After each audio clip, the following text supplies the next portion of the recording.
Hello बच्चों। चलो आज हम करते हैं क्लास 10th साइंस का चैप्टर नंबर 6 जिसका टाइटल है लाइफ प्रोसेसेस। और आज की वीडियो में हम करेंगे ट्रांसपोर्टेशन इन एनिमल्स। हम स्टार्ट करते हैं ट्रांसपोर्ट सिस्टम इन मैन से। और इंसान के अंदर यानी कि ह्यूमन बींग्स के अंदर का जो ट्रांसपोर्ट सिस्टम है उसके लिए दो चीज़ें सबसे इंपॉर्टेंट है। पहला है पंपिंग ऑर्गन जिसको हम कहते हैं हार्ट, और दूसरा है फ्लूइड कनेक्टिव टिश्यू जिसमें आ जाते हैं ब्लड एंड लिम्फ। तो चलिए फिर हार्ट से स्टार्ट करते हैं। ह्यूमन हार्ट, इसके क्या यूनिक फीचर्स हैं। सबसे पहले तो ये एक मस्कुलर ऑर्गन है, यानी कि ऐसा ऑर्गन जो कि मसल्स से बना हुआ है। कौन सी मसल से बना हुआ है? कार्डियक मसल से बना हुआ है। और ये जो कार्डियक मसल्स हैं इनका भी एक बहुत ही यूनिक फीचर है कि ये रिदमिकली कॉन्ट्रैक्ट एंड रिलैक्स करती हैं थ्रू आउट द लाइफ। जी हाँ, through out the life without getting fatigue. इन्हीं मसल्स के कारण जो हमारा हार्ट है वो हमारी सारी लाइफ में बिना थके हुए काम करता रहता है। काम करता क्या है? इट पंप्स द ब्लड, क्योंकि ये पंपिंग ऑर्गन है। इसके चार खाने होते हैं, यानी कि ये फोर चैम्बर्ड है और फिस्ट शेप्ड होता है, जैसे कि हमारी मुट्ठी की शेप होती है। होता कहाँ पे ये भी देख लें। सो लोकेशन ऑफ ह्यूमन हार्ट क्या है? हमारी जो चेस्ट है, चेस्ट के सेंटर में इसकी लोकेशन है, but slightly oriented towards the left side. हमारे लेफ्ट लंग की अंदर की साइड पे यहाँ पर कार्डियक नॉच होती है। ये जो कार्डियक नॉच है इसी के बीच में देखो, ये लेफ्ट साइड पे ओरिएंटेड है। So centre of the chest में है, slightly oriented towards the left side. और कहाँ पे अकोमोडेटेड है? लेफ्ट लंग के अंदर की साइड की जो कार्डियक नॉच है उसके अंदर अकोमोडेटेड होता है। एक्सटर्नल स्ट्रक्चर कुछ इस तरह की दिखती है। मेनली देखें तो यहाँ पर दो जो है आपको चैम्बर्स बाहर से दिखाई दे रही है। ये क्या है? ये है राइट एट्रियम और ये है लेफ्ट एट्रियम। और ये जो बड़ा सा हिस्सा दिखाई दे रहा है इसमें दो वेंट्रिकल्स हैं। राइट साइड पे राइट वेंट्रिकल और लेफ्ट साइड पे लेफ्ट वेंट्रिकल। ये हार्ट के ऊपर की तरफ से और नीचे की तरफ से जो वेना कावा आ रही है ये है सुपीरियर वेना कावा और ये है इंफीरियर वेना कावा। ये है पल्मोनरी आर्टरी। और ये जो एक रेड कलर की बड़ी सी आपको आर्टरी नजर आ रही है ये क्या है? This is aortic arch. So externally तो हार्ट कुछ इस तरह का दिखता है। अब देखते हैं इंटरनली कैसे दिखता है। ये है schematic sectional view of heart. जो अभी हमने एक्सटर्नल स्ट्रक्चर देखी है हार्ट की, है ना, अब उसके अंदर का यहाँ पर व्यू दिखाई दे रहा है। इसमें क्या है कि ये वाला और ये वाला जो दो चैम्बर्स है, छोटे छोटे से चैम्बर्स है, ये एट्रियम है। ये राइट एट्रियम है, ये लेफ्ट एट्रियम है। ये जो नीचे है ये राइट वेंट्रिकल है, ये लेफ्ट वेंट्रिकल है। दोनों वेंट्रिकल्स के बीच में एक पार्टीशन है, इस पार्टीशन को हम सेप्टम कहते हैं। ये जो है एपेक्स पार्ट है हार्ट का। इस सेक्शनल व्यू में आपको बहुत सारे एरोज दिखाई दे रहे हैं। ये एरोज जो है रूट ऑफ ब्लड बता रहे हैं। तो हम ऐसे करते हैं, पहले हम ये जानने की कोशिश करते हैं कि हार्ट काम कैसे करता है, फिर हम इस डायग्राम पर वापस आएंगे और फिर हम देखेंगे कि रूट ऑफ ब्लड है क्या। हार्ट के काम करने के साइकिल को हम कार्डियक साइकिल कहते हैं। इसके तीन मेन इवेंट्स होते हैं। एक है एट्रियल सिस्टोल, जिसमें कि जो एट्रियम है वो कॉन्ट्रैक्ट करते हैं। दूसरा इवेंट इज वेंट्रिकुलर सिस्टोल, जिसमें कि वेंट्रिकल्स कॉन्ट्रैक्ट करते हैं। और third event is joint diastole, जिसमें कि एट्रियम और वेंट्रिकल चारों के चारों खाने जो है ये रिलैक्स करते हैं।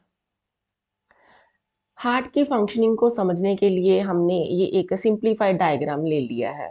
हार्ट की जो राइट साइड है उसको ब्लू कलर दे दिया गया है, ये बताने के लिए कि यहाँ पर इम्प्योर यानी कि डीऑक्सीजनेटेड ब्लड ही आएगा। और हार्ट की जो लेफ्ट साइड है उसको रेड कलर दे दिया है, सो दैट ये इजीली कन्वे हो जाए कि लेफ्ट साइड पे प्योर या ऑक्सीजनेटेड ब्लड आता है।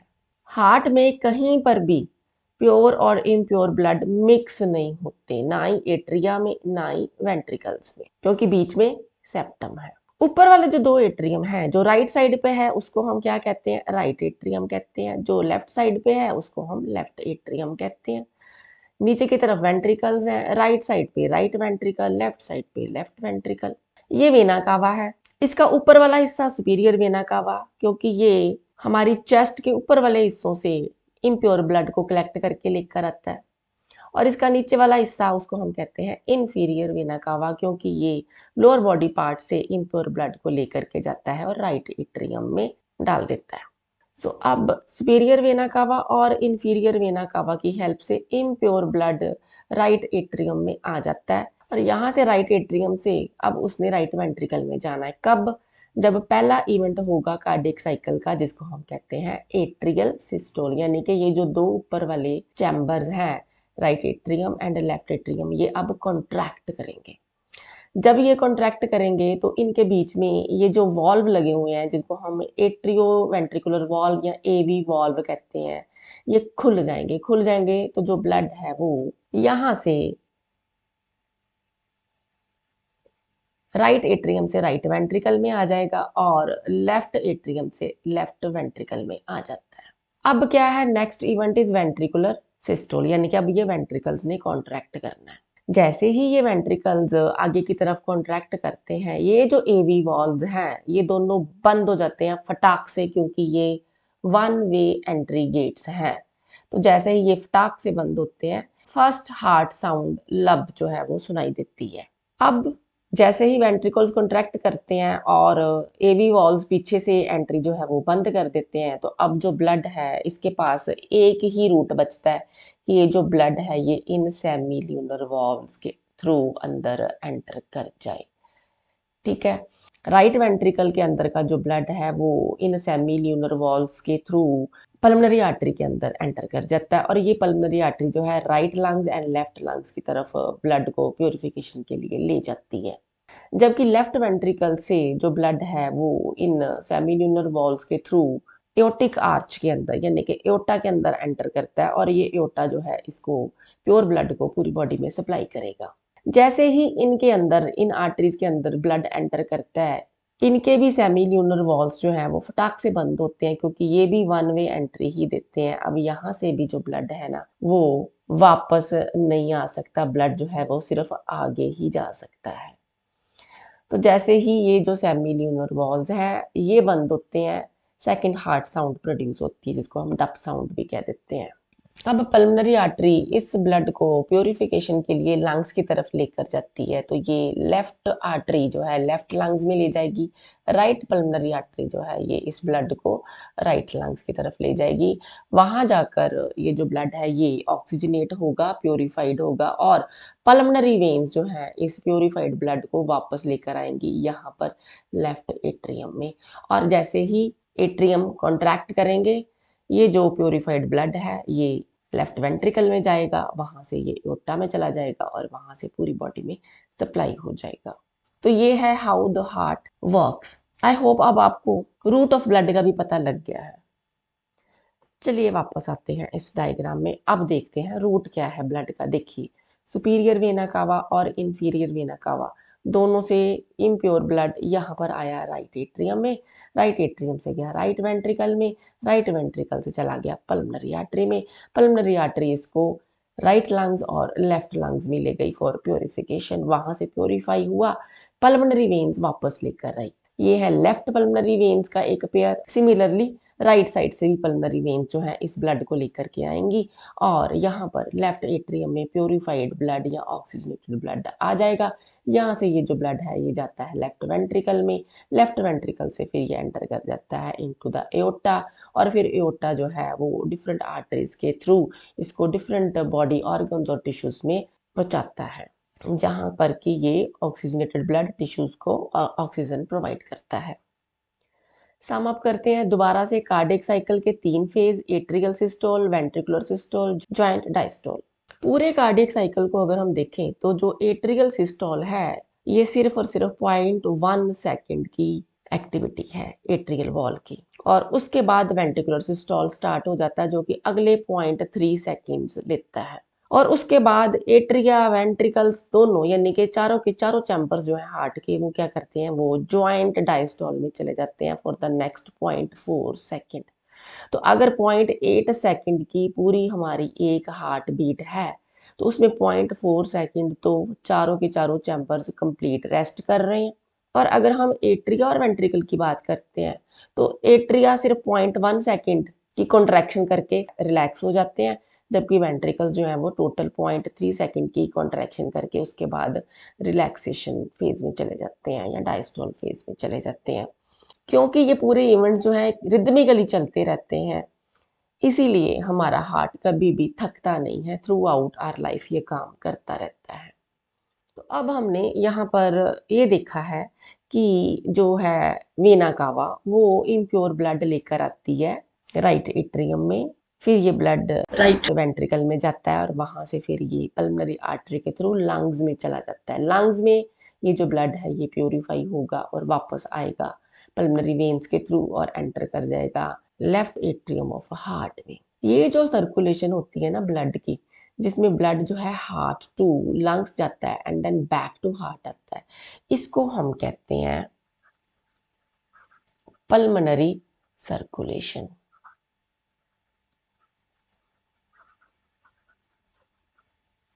और ये जो सर्कुलेशन है जिसमें कि जो प्योर ब्लड है वो हार्ट के लेफ्ट वेंट्रिकल से एओर्टा में गया, एओर्टा से फिर डिफरेंट बॉडी ऑर्गन्स में चला गया थ्रू डिफरेंट आर्टरीज, और फिर ये बॉडी टिश्यूज के पास गया, उसने वहां पर ऑक्सीजन दी, कार्बन डाइऑक्साइड ली, अब ये डीऑक्सीजनेटेड ब्लड हो गया और ये वेन्स के थ्रू इकट्ठा होके वेना कावा की तरफ आया और वेना कावा ने दोबारा से इसको हार्ट के अंदर डाल दिया, यानी कि राइट एट्रियम ऑफ हार्ट में डाल दिया। ये जो रूट है ब्लड का कि pure blood heart to body tissues गया and then back to heart, heart to body tissues back to heart, इस सर्कुलेशन को हम क्या कहते हैं? इसको हम कहते हैं systemic circulation.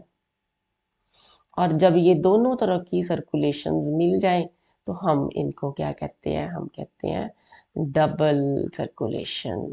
So human beings के केस में डबल सर्कुलेशन होती है, कभी भी प्योर और इम्प्योर ब्लड मिक्स नहीं होगा, इसीलिए हमारी एफिशिएंसी भी जो है वो ज़्यादा होती है। अगर आपको ये डायग्राम जो है वो बनानी डिफ़िकल्ट लगती है तो आप इसका एक स्कीमेटिक स्केच ऐसे भी बना सकते हो सिंप्लीफाइड वे में। देखिए, आपने क्या करना है, एक आपने छोटा सा बॉक्स बना देना है, बॉक्स के ऊपर वाली साइड पे छोटे छोटे से 2 एट्रियम, नीचे की तरफ 2 वेंट्रिकल्स, और बस फिर हमने यहाँ पर रूट ऑफ ब्लड दे देना है कि राइट वेंट्रिकल से ब्लड जो है वो लंग्स की तरफ जाता है और वापस आता है लेफ्ट एट्रियम में, हार्ट में वापस आता है, पल्मोनरी सर्कुलेशन हो गई। इसी तरह से ही लेफ्ट वेंट्रिकल से प्योर ब्लड जो है वो बॉडी टिश्यूज में जाता है और फिर वापस आता है हार्ट में, इसको हम सिस्टेमिक सर्कुलेशन कहते हैं। दोनों को मिला के हम डबल सर्कुलेशन कहते हैं, क्योंकि 2 तरह की सर्कुलेशन होती है। अब ब्लड वेसल्स की बात करते हैं, तो जो ब्लड वेसल्स ब्लड को अवे फ्रॉम हार्ट लेकर जाती हैं उनको हम आर्टरीज कहते हैं, और जो ब्लड वेसल्स ब्लड को टुवर्ड्स द हार्ट वापस लेकर आती हैं उनको हम वेन्स कहते हैं। ये आर्टरीज जो हैं वो आगे कई तरह से ब्रांच करती हैं into different arterioles and then बहुत ही फाइन ब्लड कैपिलरीज के अंदर ये ब्रांच कर जाती हैं। ये जो ब्लड कैपिलरीज हैं ये टिश्यूज तक पहुंचती हैं, सेल्स तक पहुंचती हैं, वहां पर जो भी मटेरियल्स का एक्सचेंज करती हैं और स्पेशली ऑक्सीजन देती हैं, कार्बन डाइऑक्साइड लेती हैं, और दोबारा ये कैपिलरीज जो हैं ये यूनाइट करती हैं वेन्यूल्स की फॉर्म में, वेन्यूल्स फिर मिलके वेन्स बनाते हैं और ये वेन्स फिर आगे वेना कावा में मिल जाती हैं। तो इस तरह से जो हमारे अंदर ब्लड जो है वो हमेशा क्लोज्ड ब्लड वेसल्स के अंदर फ्लो करता है, कभी भी ओपन स्पेस में नहीं आता। तो हम ये भी कह सकते हैं कि हमारा क्लोज्ड सर्कुलेटरी सिस्टम होता है। अब ये जो ब्लड वेसल्स हैं जिनको हमने आर्टरीज एंड वेन्स कहा है, इनमें डिफरेंसेस क्या है? आर्टरीज हमेशा ब्लड को अवे फ्रॉम हार्ट कैरी करती हैं, जबकि वेन्स ब्लड को टुवर्ड्स द हार्ट कैरी करती हैं। All arteries carry pure blood accept pulmonary artery. इसी तरह से सारी वेन्स जो है इम्प्योर या डीऑक्सीजनेटेड ब्लड कैरी करती हैं एक्सेप्ट पल्मोनरी वेन। वॉल्स जो हैं आर्टरीज की वो थिक और इलास्टिक होती हैं, वेन्स के केस में वॉल्स जो हैं वो थिन और लेस इलास्टिक होती हैं। अगर पोजीशन की बात करें तो आर्टरीज जो हैं वो डीप सीटेड होती हैं, ये हमारी स्किन के ऊपर ऊपर नहीं नजर आती, जबकि वेन्स जो हैं ये ऊपर ऊपर ही नजर आती हैं। जो ब्लूइश या ग्रीनिश ब्लड वेसल्स हमें अपने स्किन के सरफेस पे नजर आती हैं वो सारी सुपरफिशियल ब्लड वेसल्स जो है वो क्या है? वो वेन्स हैं। आर्टरीज के अंदर कोई वॉल्व्स नहीं होते क्योंकि जो ब्लड है वो प्रेशर से फ्लो करता है। वेन्स के अंदर जो है वॉल्व्स होते हैं to prevent backward movement of blood. तो ब्लड कहाँ फ्लो करता है? ब्लड ब्लड वेसल्स के अंदर फ्लो करता है। इस ब्लड की क्या कंपोजिशन होती है? सबसे पहले तो इसके अंदर होते हैं रेड ब्लड सेल्स, जिनको हम एरिथ्रोसाइट्स कहते हैं, जो कि गैसियस एक्सचेंज में हेल्प करते हैं। फिर इसके अंदर होती हैं प्लेटलेट्स, या जिनको हम थ्रोम्बोसाइट्स भी कहते हैं, जो कि ब्लड क्लॉटिंग में हेल्प करते हैं। फिर इसके अंदर होते हैं वाइट ब्लड सेल्स, जो आगे कई तरह के होते हैं। ये जो वाइट ब्लड सेल्स हैं, ये इम्यून सिस्टम कॉन्स्टिट्यूट करते हैं और हमें डिजीजेस से प्रोटेक्ट करते हैं।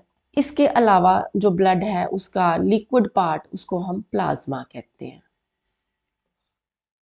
ब्लड कंपोनेंट्स कौन से हुए? आरबीसीज, डब्ल्यूबीसीज, प्लाज्मा एंड प्लेटलेट्स, ये मेन कंपोनेंट्स हैं। फंक्शंस क्या हैं ब्लड के?